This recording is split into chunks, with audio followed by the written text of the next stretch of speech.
84 दिवस एकही दिवस घरी न राहताना सर्व शेतकरी आपले काम धंदे सोडून जर या आंदोलनस्थळी येत असेल तर काहीतरी त्यांच्यावर अन्याय होत आहे याचा शासनाने आणि काल मेघनाताई यांनी आवर्जून त्या सुद्धा भाऊक झाल्या। म्हणजे हे लक्षात घेण्यासारखी गोष्ट आहे।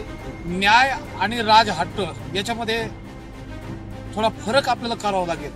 आम्हाला न्याय देत असताना म्हणजे तुमचा राजहट्ट इथं चालणार नाही। त्या विकासाचे मनोरे सिद्ध करत असताना आमच्या शेतकऱ्याच्या मुंडकोर आपण पाय नाही द्यायला पाहिजे।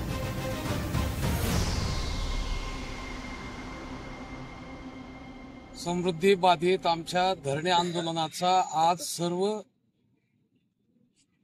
84 दिवस पाथा पूर्ण झालेले आहे आणि शासन प्रशासन आमच्याकडे आलं आणि त्यांना अशी भ्रामक कल्पना आहे की बुवा ह्या सर्व शेतकऱ्यांनी आम्हाला वेठीस धरलं।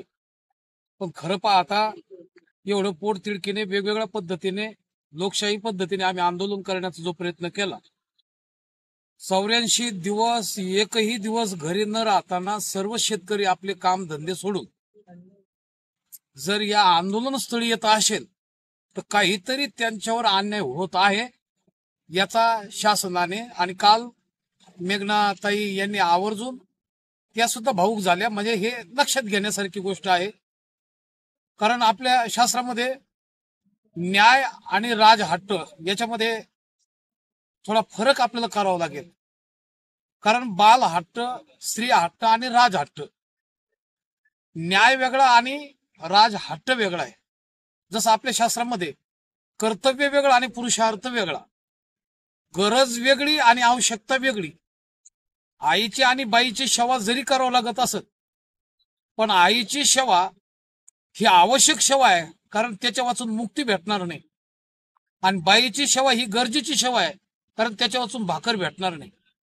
म्हणजे भाकरी करता गरजेची त्याला बायकोची सेवा म्हणतात आणि मुक्तीसाठी सेवा मुक्तीसाठी जी सेवा केली जाते त्याला आवश्यक म्हटलं जातं। त्या पद्धतीने जर विचार केला तर एखाद्या वेळेस आपण तुमचा आम्हाला न्याय देत असताना म्हणजे तुमचा राजहट्ट इथं चालणार नाही। शासन प्रशासन किंवा मायबाप सरकार जे विकास हा करावाच लागतो। विकासाला कोणताही शेतकरी अजिबात तुम्हाला अडवा येत नाही, पण तुमचा त्या विकासाचे मनोरे सिद्ध करत असताना आमच्या शेतकऱ्याच्या मुंडकोर आपण पाय नाही द्यायला पाहिजे। कारण आमची अशी म्हणण्याची पाळी आतापर्यंत आली होती की धन्य तुझा दरबार हे म्हणत असताना जनाबाईंनी सांगितलं, पुण्यवंत पाताळ लोकी नेला, दरिद्री हा खर तर भाग्यवंत केला आणि कीर्तिवानाचा म्हणजे नाना प्रकारचा तू छळ करण्याचा प्रयत्न केला। याचाच अर्थ आहे की प्रामुख्याने तुम्ही आमचा बळीराजाला पाताळात घालण्याचं तुमचा विकास करत असताना काम होऊ नये याच पद्धतीने आम्हा सर्वच बाधित शेतकऱ्यांना इच्छा आकांक्षा अपेक्षा आहे। आणि आता परवा मीटिंग आणि शासनाचा जो निर्णय येईल त्याची आम्ही अत्यंत आतुरतेने वाट पाहतो आणि आमचा हा योग्य निर्णय शासन मायबाप सरकार घेईल याच्यात आम्हाला कुठल्याही प्रकारची शंका नाही। त्यांनी तो घ्यावा एवढीच त्या निमित्ताने विनंती करतो। नाही तर 100 म्हणजे शतक जरी झालं तरी हे आंदोलन आम्हाला तिकडं पर्याय नसल्यामुळं आम्ही आंदोलन थांबवणार नाही, याची सुद्धा दक्षता आपल्या मायबाप सरकारनं घ्यायची।